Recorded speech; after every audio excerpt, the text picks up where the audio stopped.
Hi, I'm Amy Wilkins, leadership coach, former media exec, and your host of Thriving in the Messy Middle. This is a space for women leaders navigating those in-between seasons, the moments when things feel uncertain, stretched, or messy, and you're trying to find your footing without losing yourself. Some episodes are conversations with remarkable women leaders sharing the lessons they've learned along the way. And other times, it's just you and me, slowing things down and naming what's really going on. Think of this as a place to reset, reflect, and reconnect with what matters most. Because thriving isn't about having it all figured out. It's about learning how to grow, lead, and move forward, even when things feel messy. Today, I am thrilled to welcome Michele Fino to Thriving in the Messy Middle. She is the principal of her own minority-owned, woman-run, branded entertainment strategy consultancy. She is a creative and connected strategic storyteller, helping brands, nonprofits, production, media, and tech companies bring their stories to life through smart content strategy and story selling that moves people. She's an idea generator who also knows how to plan, make the right connections, and bring partnerships to life. Michele believes great storytelling can create behavior change, but people have to see it first. She lives on the Upper East Side in New York City. She's a mom of 3, and I'm told has an embarrassing number of gym shoes. I do. I have over 50 pairs of gym shoes, and I absolutely belong to 0 gyms. So Yes, there we go. yeah, which is a point I kind of love. Yeah. So Michele, thank you so much for being. What I really love is that you are in Manhattan with 50 pairs of shoes, and I'm trying to picture where those live. But okay, we can talk about that another time. So it's so good to have you. Tell me, what did I leave out about you that you'd love our audience to know? I always rock a good dress with pockets, and I always have a backpack. I always use a blue pen. I don't know why. And I always have a Sharpie on me. And I swear a lot, unfortunately, but there we go. Sometimes you need it to make a point. Make a point. There we go. I've been in this crazy world the working world for about 28, 29 years now, and bounced around a lot between production companies, marketing gigs, advertising, media. And really, at the end of the day, I like working for myself and helping as many companies as I possibly can. So here we are, 8 years into my own business. It's so great. That's amazing. I know I was trying to remember too, where we met. I'm thinking it's got to be through the industry. Maybe she runs it. I don't even know, but I've known you for such a long time. So I'd love you to talk a little bit about a time that was messy for you. When we talk messy, we're talking about the range of what could create that, which can be a new role, a challenging environment. It could be I'm ready for something new and I'm not getting it where I am. It could be so many different things. Or it could be I'm ready to do my own thing and I'm not doing it yet, right? So I'd love to hear you share any messy moments that stand out for you.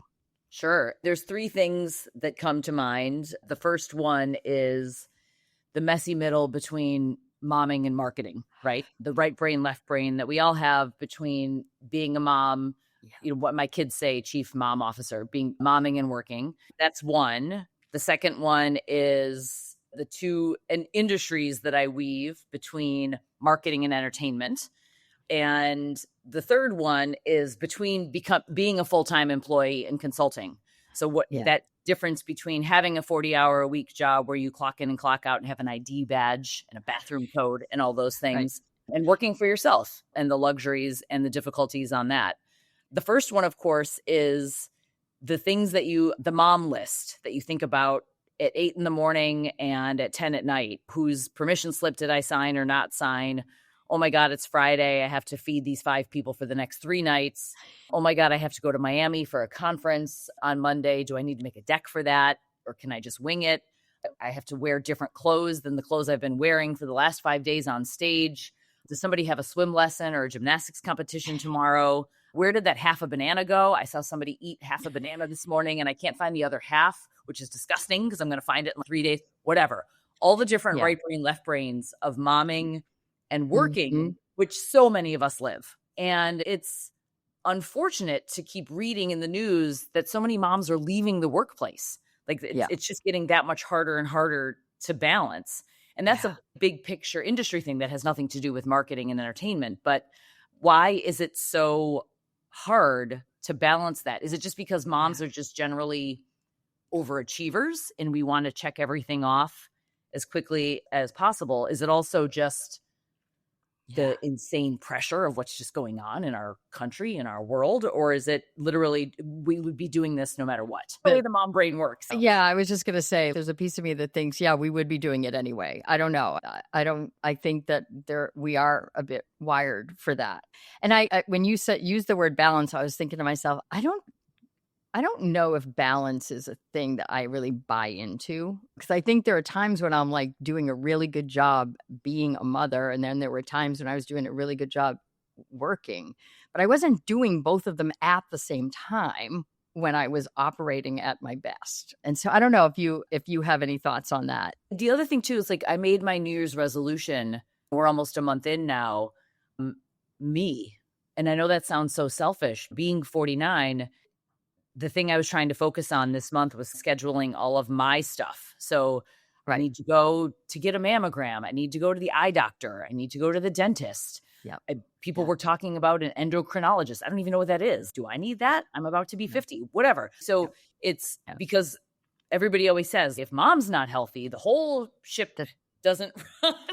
The whole, so whole ship falls apart. In Q1, I should focus on me and making sure my ship is running so that the whole thing doesn't fall apart. That's how do I focus on me? And then don't even get me started on like mental health, right? So I need to make sure I'm physiologically okay. And then what about mental health? And then of course, mental health is not just me, but I have 2 teenagers in this house where it's scary to think that we are not their first source of information. Their phone is. We all see what's on our phones first thing when we wake up. So it's the whole thing is messy. Yeah, that is messy. Yeah. Do you have any thoughts on how you're going to navigate that right now? We started during COVID when we quarantined in Florida with my parents. When we came back, my husband is a tech nerd. And the first thing he did was he took TikTok off their phones and computers, because of course they were just going to TikTok.com. Sure. And he also blocked it from our IP address. So even I can't get on TikTok. So if you came over, we're on our Wi-Fi, you can't get on TikTok. Okay. That's been a long-standing thing here in the Fino apartment since 2020. And now it's even weirder. Like the whole, have you had your immunization? What's your immigration status? Like, where are you? I'm like, oh God, this is really, who would have thought that it would be even more shady now that a US company owns it? And my junior in high school, he's starting to tell his friends that too. You guys, this is weird. Why are we sharing that we have ADHD with? Yeah. That's one. And then asking the questions of the questions. So with the rise of Sora and AI and fake videos, when your 16-year-old comes home from school and he holds up his phone and there's a video of a roller coaster stuck upside down full of people, and is this real? And then the next day he comes in and shows you a video of Charlie Kirk's head getting blown off. And is this real? It's scary, right? So it is. What do you think is real and what is not real? Who do you think the author of that video was? It's other college kids. And what do you think so starting to ask questions with questions and because they're not getting the news from us. It's not like the old days where our parents sat at the kitchen table and read the paper and they could be the filter to tell us what, they wanted us to know or not. Yeah. Or, oh my God, we had to go to the basement and look things up alphabetically in the encyclopedia. This is true. My kids have no idea what an encyclopedia is. Yeah. And what you're bringing up is something that, a lot of moms and dads are worried about right now. When you add that extra tension, anxiety, stress when you're working, and then you also know that you're not with your kids all day long, right? Right. That creates a great deal of tension. Yeah. And then you go to your working day and you remember, oh my God, I work in this space. It's not like I go to a factory and put stickers on bananas. Like what influences my kids actually is what I do. What you do for a living. Right. Yeah. How do I make sure that how do we move the industry in very small moves to not just serve ads, but tell stories? I don't want to, we can't just flick a switch and make all of marketing and all of advertising to give hope and promise for a better future. I wish, but, but it's how do we do it to ensure that the next generation of people are better than us? Yeah, no, I get it. And what you're bringing up too is one of the things that's creating a significant amount of mess for a lot of people right now. With the role that AI is playing, the level of disruption that it's creating. I'm curious, like, what suggestions or thoughts you have for people who are dealing with that right now. You're in it, right? Because you're in this world, right? Yeah. And a lot of the people that we're talking about are too, and certainly AI is affecting everybody. Any thoughts that you would? I think it's interesting that in so many instances, it all comes down to just raw numbers. If we use this AI tool or software application, we can increase productivity by 20% and therefore decrease the size of the workforce by 20%. Like I think Amazon just let go another X thousands of people. That's sad. It's really sad. Like, why isn't it that we're coming to the table strategically with, I'll pick on like the finance industry, whatever. I went to an event at Fordham a couple months ago and banks or whatever on stage. And it's like, why aren't we coming to the table with, we're using and paying for these 3 AI software applications for the marketing team, and we are now 20% more efficient. Instead of reducing headcount by 20%, now everybody has 20% supposedly more time or bandwidth. Here's what the team is going to do: 10% in the creativity space, or 10%, oh my God, in the mental health space. We're going to do this for the team. There's so many better applications for that time and that human resource and that bandwidth versus just, we're going to get rid of people.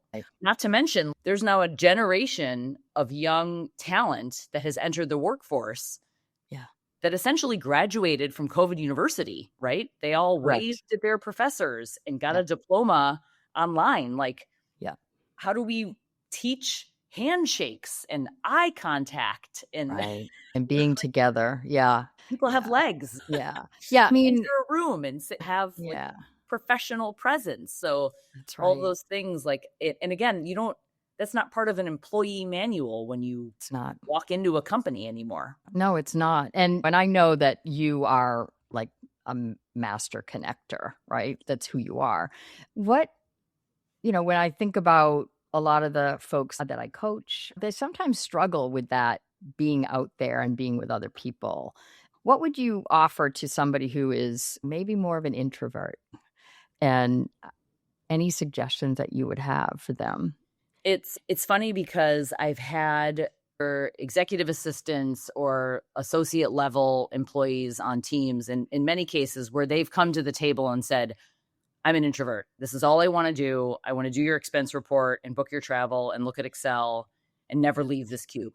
And I'm like, but the way I learn is by being out there and meeting new people, and you will absorb other things, not only from me, but from the industry. And you might learn that you like other parts of it. And in a lot of instances, they're like, oh my God, I'm actually like, I love going to conferences. Like the value of a firm handshake and eye contact and a smile, you don't get that from staying in a cube all day for 9 hours. So basic things like be nice to people. That sounds so dumb. But if somebody's coming in or out of a building and their arms are full with 2 coffees, hold the door open. Like, when did we stop being nice to people? Maybe it was COVID because we were all just afraid of being near anybody, and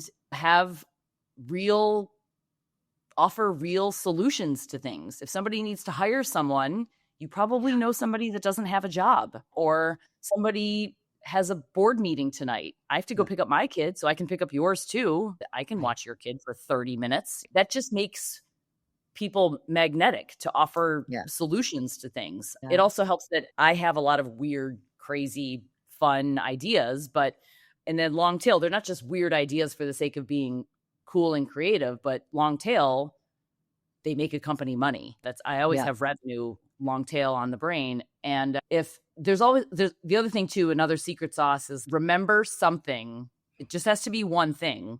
Yeah. Personal about someone that, like I remember my, I don't know, 2013, however many jobs ago that was, that CEO, he's lactose intolerant. So if I ever see him again, coffee, oatmeal, like whatever. Oh, don't forget, he's got to have oat milk or whatever. And those little tiny things, like people remember, oh, that guy, Michael, he's got 4 daughters or whatever, just little things. Or that guy, I know I'm seeing next week in Miami, he's allergic to avocados. So we can't go anywhere with guac, whatever. People like that. People like that they remember something little and personal about you. Not everything. You don't have to remember people's entire life story. Friends' names. Yeah. Yeah. What I like about what you just shared too is these are small things you can do. Because, what I hear, and I'm coaching people who are pretty senior, and even they struggle with it sometimes, just being out there. And I think sometimes it's also triggered by a job loss. And so there's that feeling of, there's an insecurity that can sometimes kick in for people when that happened, even when it has nothing to do with them, right? It's just a function of what's going on in the world. I'd love you to share another messy time that you had and what you discovered from it. Because I know in the beginning you mentioned there were 3, and I went down one other road with you. So, yes, definitely. Yeah. We knew we would go down many roads. We did. Yeah, roads are good. Yeah. Any other messy times that you want to share that, where you really got something from it? So many. There was one where at the time, I was the CMO at a nonprofit called DoSomething.org. And I know that position was wonderful. I met a lot of great people, not only the team that I was managing, but also it exposed me to a lot of very senior and, in a great way, women like Beth Comstock and Linda Boff and people like that who would come over for board meetings and things like that. And once I was in the elevator with Beth, and she had said very candidly, you need to focus. I think that was the sentence. You need to focus. You're lovely and fun and smart, but you talk too much. So get it to 4 words. What are the 4 words that in a very short elevator ride describe you? If you're going to post something on LinkedIn, your link, how people go on and on. I'm an author. I'm a this. I have 2 arms. I love nuts, whatever, like on their LinkedIn title. She said no more than 4 words. That took a long time for me to get to purpose-driven content strategy. And even that may be too long. What's interesting about those 4 words, it means different things to different people. The interpretation journey, if you will, is what leads me to clients. Nonprofits see that and they're like, oh, purpose-driven. Clearly she helps nonprofits, right? And we need help with content. We either make too much content and we don't know what to do with it, or we don't make any content, or all we do is like documentaries and we just dump them on our own.org, right? Yeah. Production companies see that and they're like, oh, we would love for you to help us get brands to pay for our stuff. Yeah. TV or CTV networks see that and they're like, oh, you could run our branded entertainment business. So it means different things to different people. And that's great because then it opens up the conversation for me to talk about my consulting business. So that was a clarity point when I was in a messy middle, was that dinner where I happened to be riding in an elevator with Beth Comstock. And then, of course, I bought her book and Of course, you bought her book. Yeah. And I actually think it's great that she took the time to say that to you. Yeah. Right. Because that's actually an indication. I see something in this person. And I want to make sure that she knows and she has this wisdom that I have. That's amazing. Love it. Yep. And then the momming thing, like I have breast pumped in business class to and from Kennedy and LAX more times than I can count. And I've breast pumped in the bathroom at the Kodak Theater during the American Idol finale. Like you just do what you got to do. Yeah. But I also know, because I've been told either much later, like not in the moment, but I've been told later by both moms and dads, actually, like watching you go through your messy time as a parent, as a new parent, inspired me that it was okay to be a parent. Like if Fino can do it, then I can too. So I love that. if that helps, like an associate manager who's 29 and just got engaged and who's terrified of ever being a parent, and she sees that Somebody can do it. I'm loud and gregarious and storing my breast milk in the office fridge. Great. So I get it. No, I really get that.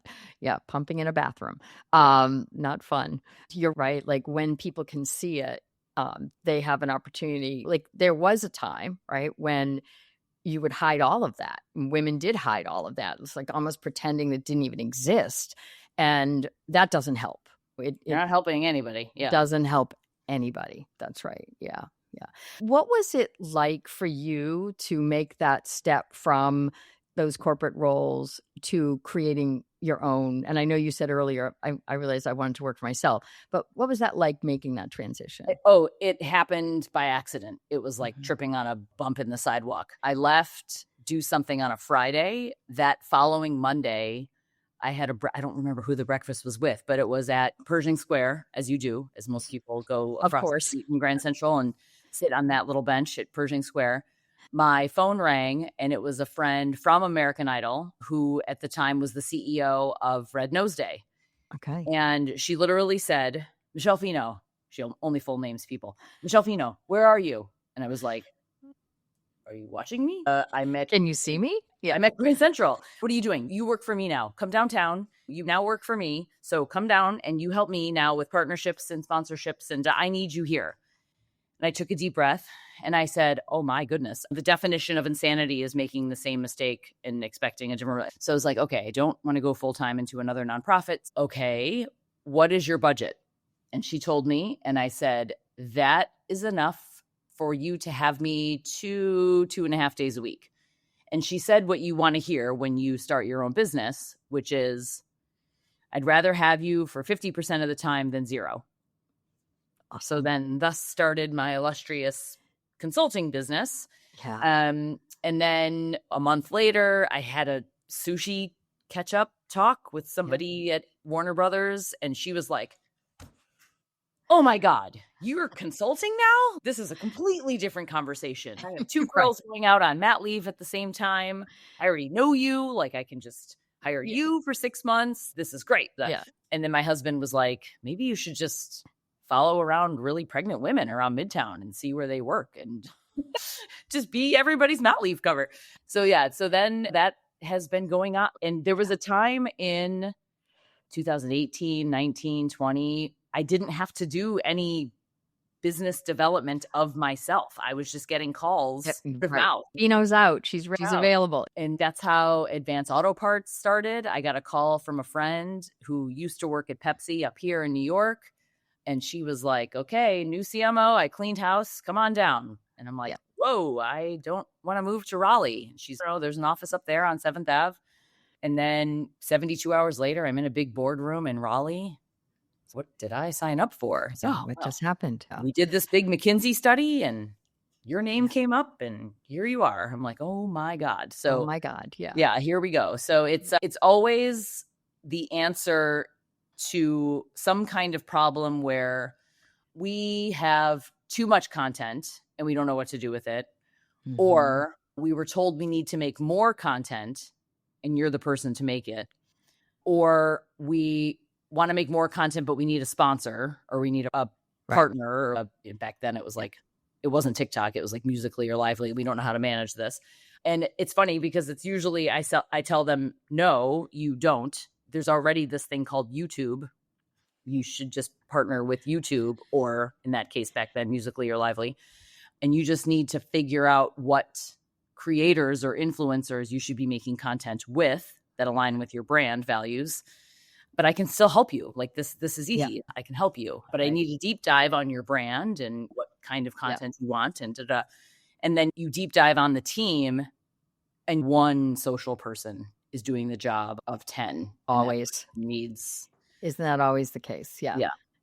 You get so in it's there. not what I'm hearing you say too is like you are basically getting dropped into messy seasons with all of these companies. Like you're basically right in their messy. Yeah. There's like literally a tornado or a hurricane going on. And then I get dropped in. And with the Leukemia and Lymphoma Society, now Blood Cancer United, again, friend of a friend, like I'm friends with the former chief digital officer. We met at a dinner. There used to be it was called Super Friends. A bunch of CMOs of nonprofits would get together and steak dinner. We were laughing because the girl sitting in between us was vegan.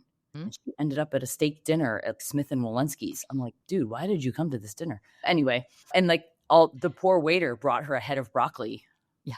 An entire head of broccoli. It was like the visual of this. I'll never forget. Oh my God. And then she couldn't even eat it because it had butter on it. So we had way too much red wine and we were laughing hysterically. Anyway, we became friends. She called me April something 10th. It was the top of COVID. Like we were all quarantining and said, do you remember my boss, the CMO of Girl Scouts? She is now the CMO at LLS. Her first day at LLS was February 28th, 2020. So she'd literally been to the office twice before the world shut down. They need your help because most of the donations come from in-person events, Light the Night, team and training. There aren't going to be any marathons this year. What do we do? Yeah. And so after 1 hour-long conversation there, I was like, okay, it was great meeting you. Let me know after the interview process if you choose me. And she was like, wait, what? No, you start Monday. No, go. We're done. I'm not interviewing again. Chosen. Yeah, this isn't really an interview. Do the things all that you just said. Yeah. And I love that. People don't have a relationship with brands necessarily or machinery. The whole Peloton things, and people don't love their Peloton bike or their Peloton treadmill. They have a relationship with the instructor. They love their instructor. They have a weird they think they know this person, right? And I was trying to get to people don't love. How do you get to the point where people love LLS or runners will still run. So how do you get them to run for charity when they're all by themselves? It's like you have to plant this through social platforms and then market it through like the Jukin or whatever, or TikTok or whatever. And she was like, oh my God, you come here and do this. This is amazing. And again, that was another one where, again, messy middle, because again, I was 45 and an idiot, got pregnant during. Some people realized they didn't like spending so much time with their spouse during COVID. Me, on the other hand, were like, oops. Okay, that's good. Because my job at LLS was completely on Zoom. People had no idea that I was pregnant and was about to go out and have a baby. So I'm taking calls from the birthing suite. And of course, also messy. We had the baby on vacation. So she was born in Boston. People are like, what's that beeping noise? We were on a call with Twitch or something. And I'm like, oh, sorry, I just had a baby. So it's like the beeping in the machine and the bucket. And people are like, oh my God. Like, why are we on this call? Right. Yeah, why are you on this call? I'm like, I don't know. It's a third baby, whatever. I've done this before. Yeah. It's like I had her at 3 a.m. It's not like I was going to be on the phone at 3 a.m. Yeah, it is. It's pretty wild how you just. Yeah. And again, I, in no way, shape, or form, for the record, endorse women having babies and then being on Zoom calls the next day. Yes. Okay. I appreciate you saying that. I really do. I do. Yeah, I do. Weird. Don't do that. There's certain things we want to model and maybe not that. Yeah. I hear you. Yeah. We got to be careful of things like that. Is there any other advice you want to give to anybody who might be navigating a messy right now? Yeah, I would say one of the things I learned, and I know this is audio only, but I always outstretch my arms and make a circle around me. This is what I can reach. I can't reach beyond these arms. So it's important to know what you're good at and what you're not good at. I'm 49, so I have lots of years of experience of knowing what I'm good at and what I'm not good at. I'm not very organized. I talk too much. I hate making decks. One day I'm going to have a stand-up routine, Amy, called Don't Be a Deck. And it's going to be all about how to do work without. I'm going to come and see it. Make that. I hate doing my P&Ls. I hate spreadsheets. Yeah. I hate third-party sales trackers. Like whatever. If I'm in the business of branded entertainment, I'm using air quotes. Again, that means different things to different people. Sure. I'm beyond standing around on set I've done that. I don't need to mic up Jason Derulo again. Yeah. I also don't want to live in Excel and be in IO squares and see what I like saying. To the point I'm in my career now, I want to get paid for my ideas and my connections and how to execute those ideas. Michele, thank you so much. What you are really embodying is what it actually means to thrive in the messy middle, right? Because you actually are somebody that drops yourself into messy situations, but there's so much that is gained when that happens, not just for you, but for the teams that you get to work with, especially now in your consultancy. But there's a few other gems too that you shared. Get out there and meet people. Remember something about them, something personal, just one thing, right? Doesn't have to be a lot. It's okay to fail, right? And know what you're good at. And what you're bad at. Yeah. Yeah. And I'm getting to, if I really know what I'm good at, it empowers me to be a little more bold, right? And tenacious. Thank you so much for being here. Thank you for having me. Thank you so much for listening today. I hope something you heard gave you a little clarity, or maybe just a sense that you're not alone in this season. The messy middle isn't something we pass through once. It shows up again and again, and each time we meet it with a bit more awareness, a bit more choice, and a lot more self-trust. If this episode resonated, follow the show so you don't miss what's next. And if someone came to mind while listening, share it with them. That's how this community grows. You'll find links and resources in the show notes and more ways that we can work together at chooseaw.com. And I'll leave you with this reminder. You are the most worthwhile project you will ever work on. So until next time, keep thriving, even in the messy middle.